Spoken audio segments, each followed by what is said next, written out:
29 জ মানে যঁতৰ। মোৰ লগত কোৱাচোন, যঁতৰত সূতা কাটে, যঁতৰত সূতা কাটে, কাপোৰবোৰ আমাক লাগে। এতিয়া আহিল ৰ মানে ৰঙালাও। ৰঙালাও দেখিছানে? এতিয়া কোৱাচোন, ৰঙালাও দেখিবলৈ ধুনীয়া বৰ, ৰঙালাও দেখিবলৈ ধুনীয়া বৰ, খাবলৈ সোৱাদ বৰ। ল মানে লাটুম। এইটো চোৱাচোন লাটুম, তোমালোকেতো দেখিছাই ন? ৱাব্ব মানে কি জানানে? ৱাব্ব মানে ভৱন। তাহলে পখ মানে শামুক।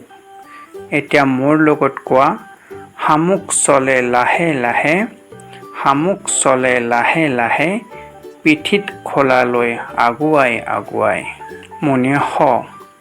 মণিয়া খ মানে ষাঁড় গৰু। তোমালোকৰ ঘৰত আছেনে? দন্ত্য সত সুমথিৰা। ই দেখিবলৈ ধুনীয়া। হ মানে হৰিণা। হৰিণা চিৰিয়াখানাত থাকে। তোমালোকে চাবা দেই কেতিয়াবা। ক্ষয় মানে খুৰ। এইখন খুৰ। ৰ মানে গড়।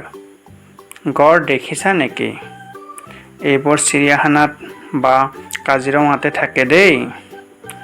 ৰ মানে পঢ়াশালী। য'ত তোমালোকে পঢ়িবলৈ যোৱা সেইখনকে পঢ়াশালী বুলি কোৱা হয়। এতিয়া মোৰ লগত কোৱাচোন, পঢ়াশালীলৈ সদায় সদায় যাওঁ, পঢ়াশালীলৈ সদায় সদায় যাওঁ, নতুন নতুন জ্ঞান পাওঁ।